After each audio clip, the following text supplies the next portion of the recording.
we're going to get started. So good afternoon, everyone, and thank you all for taking time out of your day and joining us today. It's just past 1 o'clock, and we'll begin this month's guest speaker series starting today. And my name is Tim Hawley, and I'm part of the team here at JCIC Asset Management, supporting the client experience. And part of that support is hosting calls like today. And I'll be the host and moderator for today's call, and just really delighted to have Nader Fadel with me today. He's from Crowe Soberman, to highlight the current and impending changes in the charitable giving and in-trust for space. So something that's happening now and something that is impending come the new year. So great to have you with us today.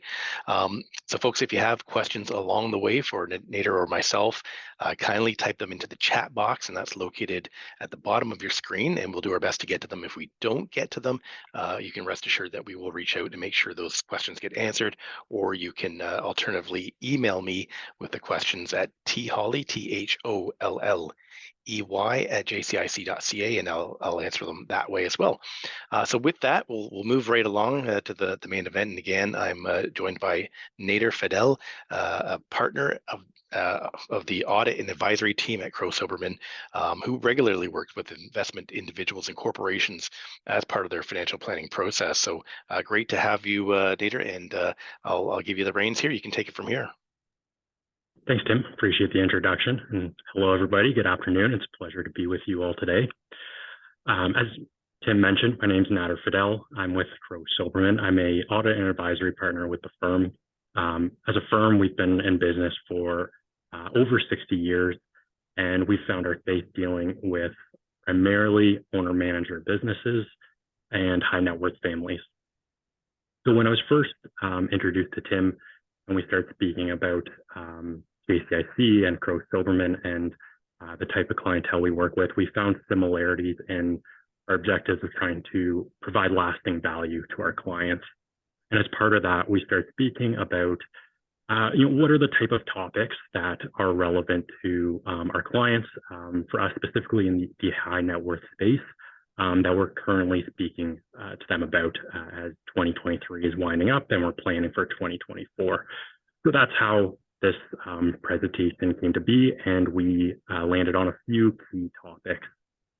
So with that, we have 3 exciting tax topics to talk about today, and those are the new trust disclosure requirements, the alternative minimum tax changes or AMT changes, and tax efficient philanthropic giving. So the first 2 topics are more compliance related tax changes that are impacting some of our clients. And that third topic, the tax efficient philanthropic giving, is really a planning opportunity and something as a firm we're very excited about to work with our clients. And it's very topical with Giving Tuesday coming up next week. So with each of these topics, we could easily go through them, each of them being 30 to 40 minutes of content, but we're going to try and sum it down to the key takeaways that are relevant, that we as a firm have found to be relevant for our clients. And so we will start diving right in with the new trust reporting requirements. So these new trust reporting requirements are effective for the 2023 tax year. So they'll be you'll be required to file new trust returns that you may not have had to file now when we head into tax season in 2024. And there's been a recent pattern of increasing disclosure requirements to the CRA. Many of you may have had to file a underused housing tax return this past year, which was due October 31st, and 2 hours before the deadline was extended to next April. So these are just examples of just increasing filing burdens on taxpayers, and it's something that we have to plan for now that this is effective for 2023. And these trust reporting requirements are just another one of those tax filing requirements and information reporting that we have to do. So what's changing with trust reporting? Previously with trust, there was no requirement to file a trust tax return to the CRA if there was no income earned in that trust. So for many of our clients, they have bare trustee arrangements, which could include real estate joint ventures, where there's a nominee corporation, or certain arrangements for probate planning, or in trust for accounts if you have a child or grandchild and you hold an investment account on their behalf. So these are all types of bare trustee arrangements where previously we never required a tax return to be filed previously, or a trust tax return. Now, because of these new requirements, you will need to file a trust return for these types of bare trustee arrangements for 2023. And the reason why this is a bit of a burden on taxpayers is because now there's a requirement to collect certain information to be reported to the CRA for these trusts. So that would include information about the settlers, the trustees, and the beneficiaries. Now, if you have a account held in trust for a child, and it's, that could be pretty straightforward to put that information together to report to CRA. But in other cases, it can become quite difficult to pull that information together. An example would be a client that they hold investments on behalf of other investors in private corporations. So in that case, they're going to have to go and collect information on all the different individual investors that they hold that investment in trust for. So that's when it can become quite burdensome. Now, there are some exemptions to this filing requirement. There's a list of specific exemptions. We won't go through each of those in detail, but an example of that would be accounts held in trust with less than $50,000 worth of cash or government bonds or investments. So that's the type of an example of something that would be an exempt trust that you don't need to file for. And the reason we're bringing this up to our clients before the end of the year is because we want them to start planning, and we want to start looking into what new filing requirements that we have that we didn't have previously, because it's possible that there are trusts that our clients have that they don't realize it's a trust or that they need to file for. So we're getting started looking into that now. And I think a takeaway from today is, if you're unsure, reach out to your advisors, reach out to your advisor at JCIC, your accountant, or your lawyer, because they'd be the ones that would be able to provide you some guidance on whether you have a trust and you may need to file. We want to try to avoid any penalties for misfiling or filing late on these types of returns, because I think we all pay enough tax already, right? So that covers it for the new trust reporting requirements. And so we'll go into the AMT changes, the alternative minimum tax changes. And we're going to cover what is it, what's changing, why do we care, and what can we do about these changes. Now, there's been some news about these changes recently, and for many people, it might have sounded like a new tax or like our taxes are increasing. But really, AMT has been around for about 40 years, 40 plus years. And it was initially implemented as a way to ensure all Canadians are paying a minimum level of tax.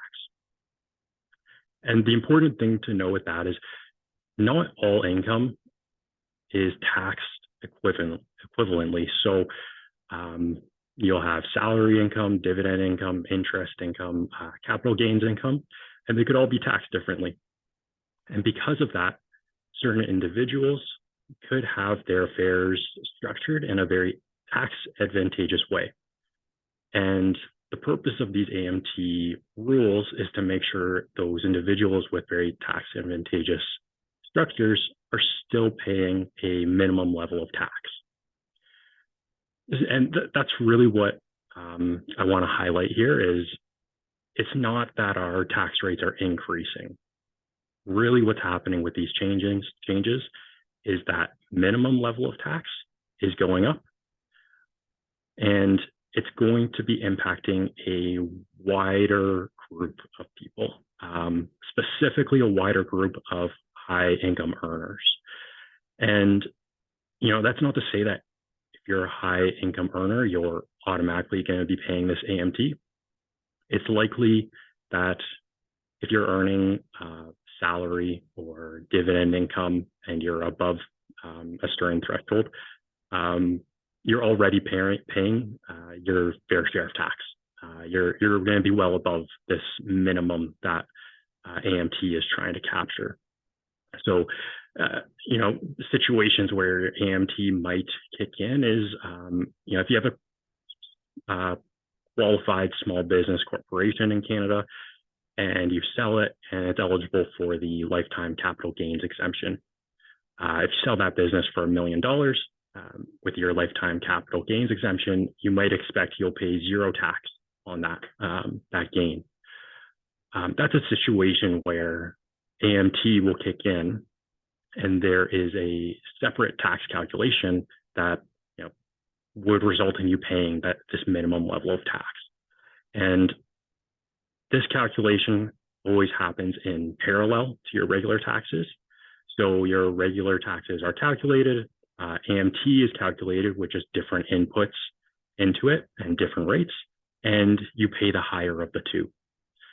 Now, if you pay that AMT tax, it becomes a credit that carries forward, and you can apply that against future taxes. So we've always looked at it as a anti-deferral tax. You're sort of prepaying taxes if you're paying AMT. But with these new changes, there's certain situations where that anti-deferral tax or prepayment of tax actually becomes a permanent tax. And that's what we try to avoid as much as possible. So now we'll look at what's changing. Like I said, the minimum level of tax is increasing. So in 2023, the AMT rate is 15%. For 2024 and onward, the AMT rate has increased to 20.5%. And when it comes to the calculation, this is where it's capturing a broader group of taxpayers. The calculation changed to increase certain types of income that are included in the AMT calculation and decrease certain deductions. So you're increasing income, decreasing deductions. So your income for AMT purposes is increasing. Examples of that are capital gains. For regular tax purposes, capital gains, only 50% of your capital gain is included in your income.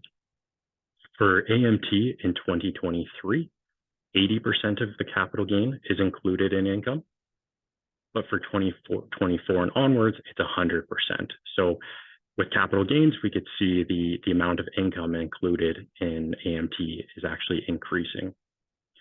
With deductions, certain deductions are decreasing. So interest that you pay to earn investment income, say if you take a loan and use the proceeds from that loan to invest, you can normally deduct that interest. Now with the AMT changes, you can only deduct 50% of that interest. But it's not all bad news with these AMT changes. There's an exemption for AMT. Currently, the first $40,000 of income is exempt from AMT. But for 2024 and onwards, it's increasing to $173,000 approximately. So you can see from that increase in the exemption, about 95% of Canadians will be exempt from AMT because they'll be earning less than that $173,000 amount. And so that's why we can see the rules are really changing to focus on those higher earning individuals, and specifically the ones with more tax advantageous structures. And so why do we care about these changes then? At least in our space, when we're dealing with high net worth clients, there's certain planning opportunities that have been done in the past that have to be looked at to assess whether or not there needs to be changes to those structures going forward. An example of these is prescribed rate loans for income splitting. This is a common structure that's done for income splitting, where a trust is set up and an individual loan money to that trust at a prescribed rate, the ERA's prescribed rate of interest. And the trust will take those loan proceeds and invest it, and can distribute earnings on those investments to beneficiaries. So it's a common way that income can be split. Now, in these types of structures, 100% of the income would be distributed to the beneficiaries every year. There'd be no income left in the trust to be taxed. Now, with these AMT changes, these types of trusts actually don't benefit from that exemption I mentioned of $173,000.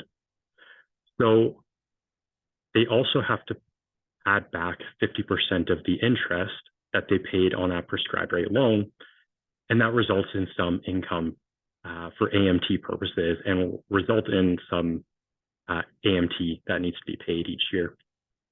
When really these trusts were set up to distribute all income and have no taxes. So this is a change that we're going to have to look at going forward with our clients.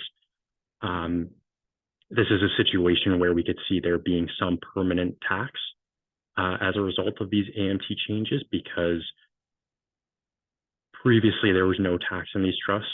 Now there's going to be some tax. Really, the way around these AMT taxes in these trusts is to leave some income behind to be taxed, and that'll become permanent tax in these trusts.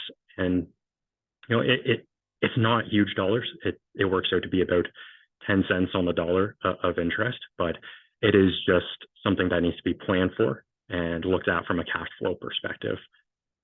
And another change we're seeing that impacts our clients with these AMT changes is for individuals that donate appreciated stock.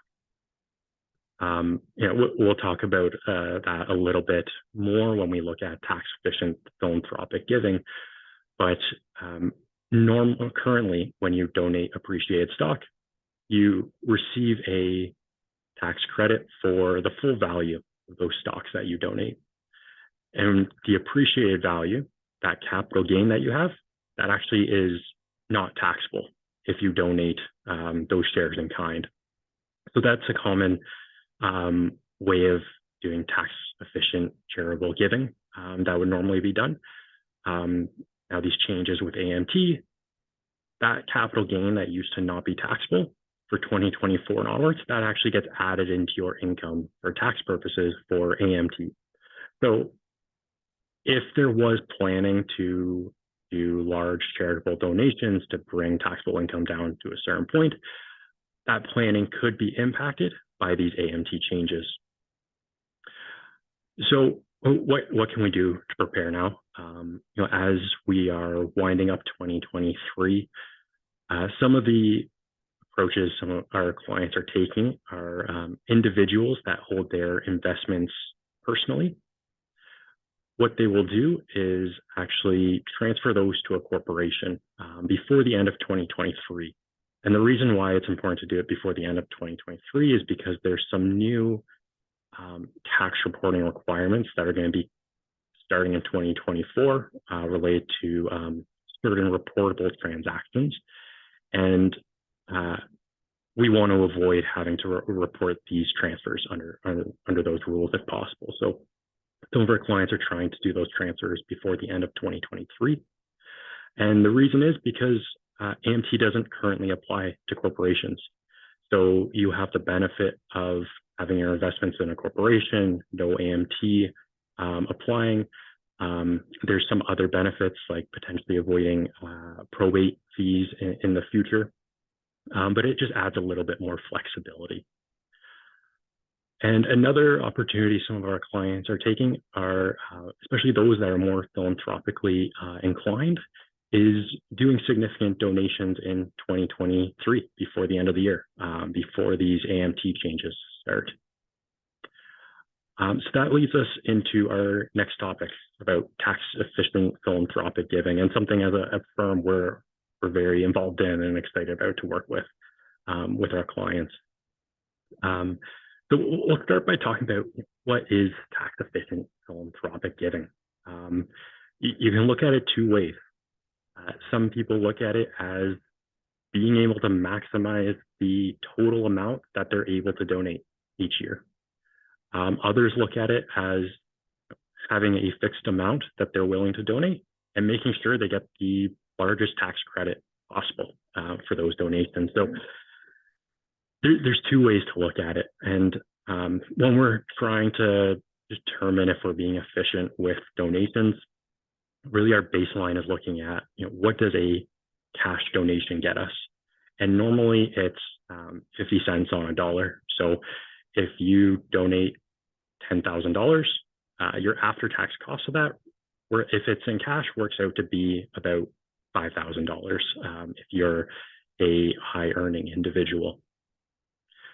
So when we're working with our clients and trying to come up with a tax-efficient strategy for donations, we have one of my tax partners coined as the 3 W's.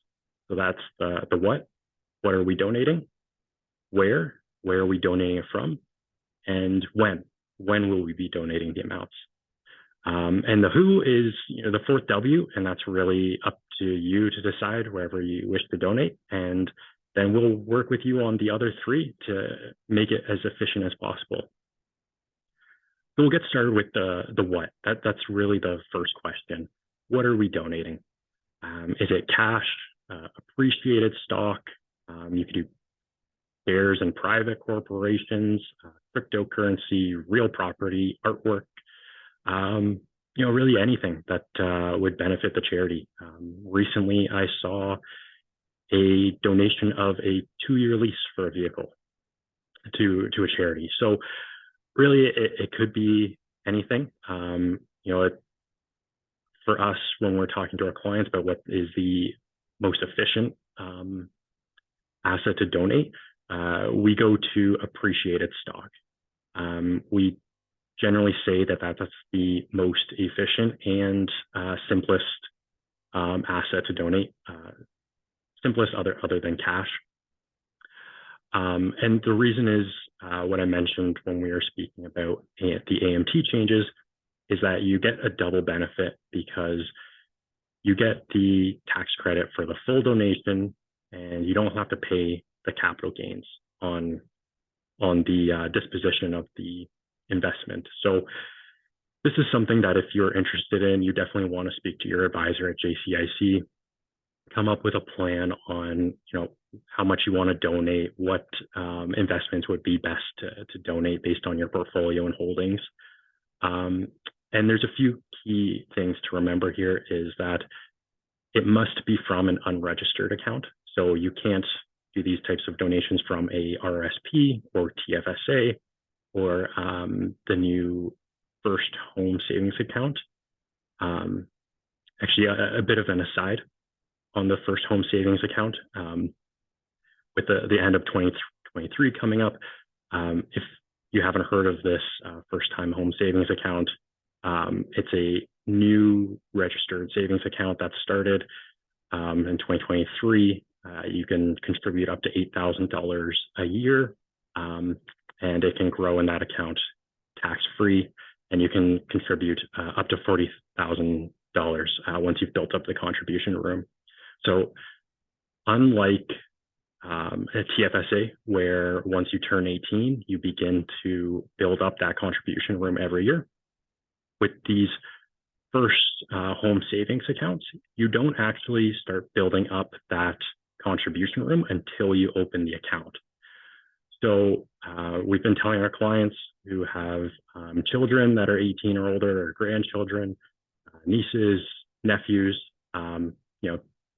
even if they're not going to contribute, just go open them an account so they can start building up that contribution room.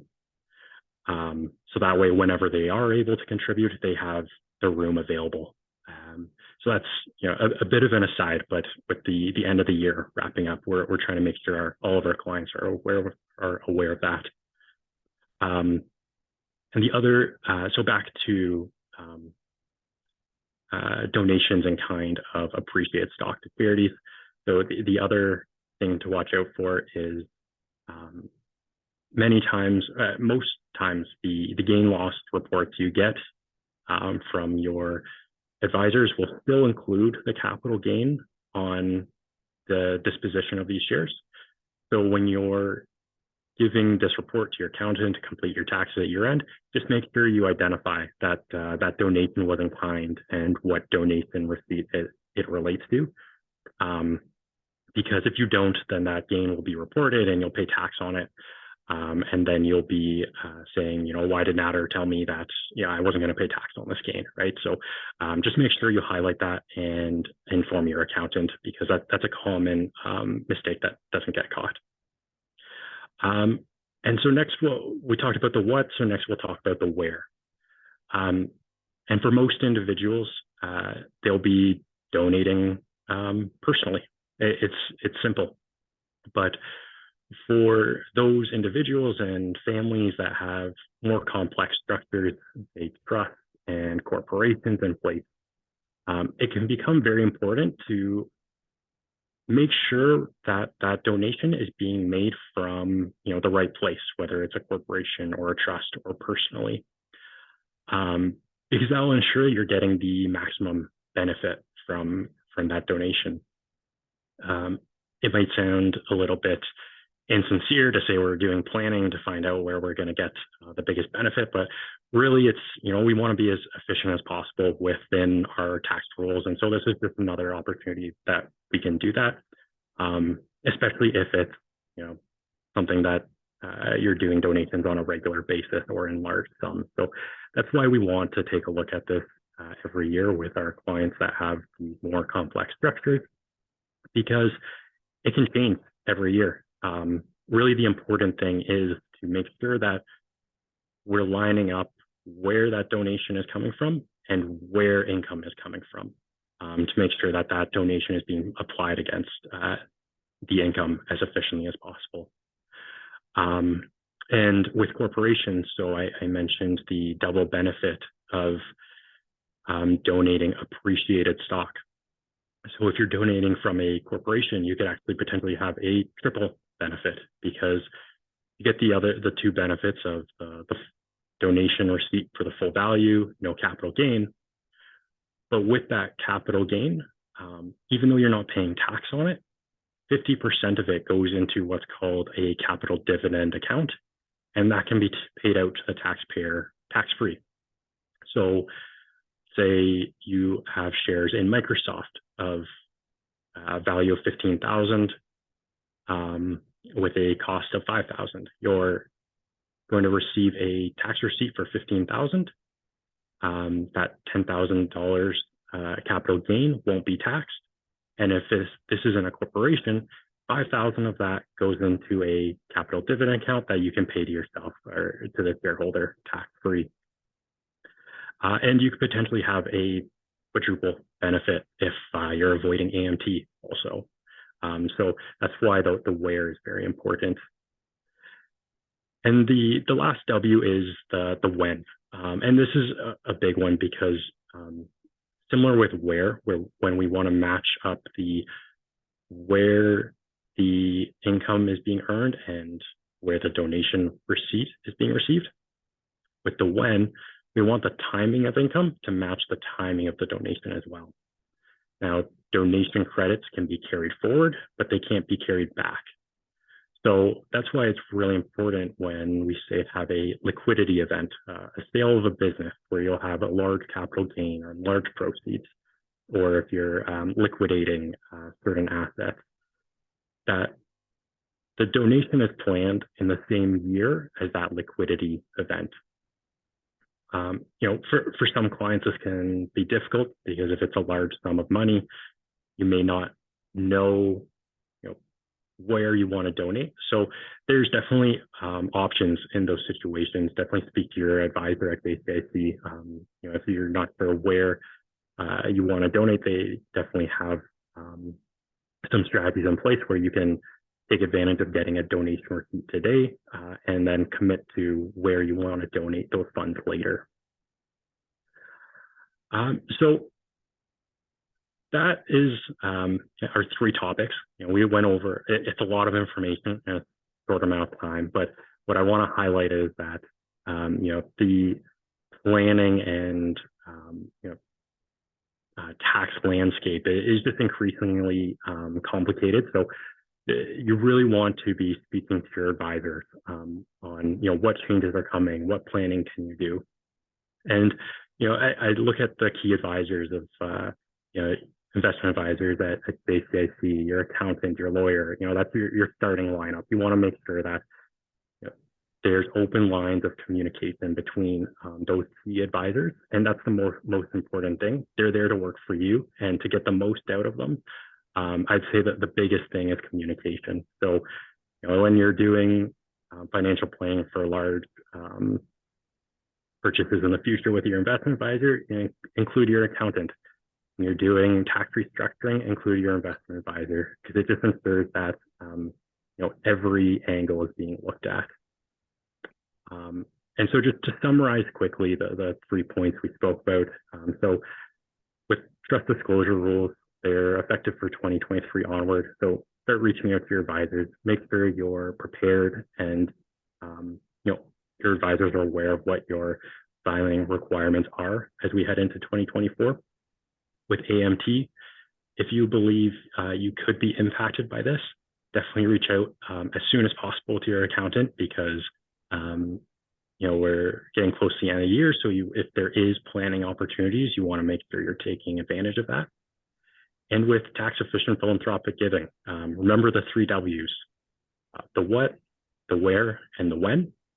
And as a rule of thumb, if you're donating more than $1,000, that's usually when you want to start looking at whether it makes sense to donate appreciated stock. So thank you all for your time today and listening. I hope you had a few tidbits there that you can take and help you as you're planning to wind up 2023 and head into 2024. Yeah, thank you so much, Nader. A lot of great information there. What I think I pulled away from that is how important, how effective you can be by incorporating the conversation that you have with your accountant, with your JCIC relationship manager, and we've got the added luxury of having some CPAs and CGAs on staff. So we speak, accountants speak, and that conversation goes over very well. And it gives you just such a great opportunity for success, whether you're doing charitable giving or financial planning and just being more accurate and more robust. So I loved how you put that in there. I think that's super important. At this point, we wanted to keep this around 35 minutes, and if folks had questions, you can answer it in the chat, or you could email myself. Again, maybe Nader, you can throw your contact information, or I'll throw it into the chat there so everyone has it. If you want to follow up and you have other questions, you can reach out to myself and I'll make sure Nader gets those as well.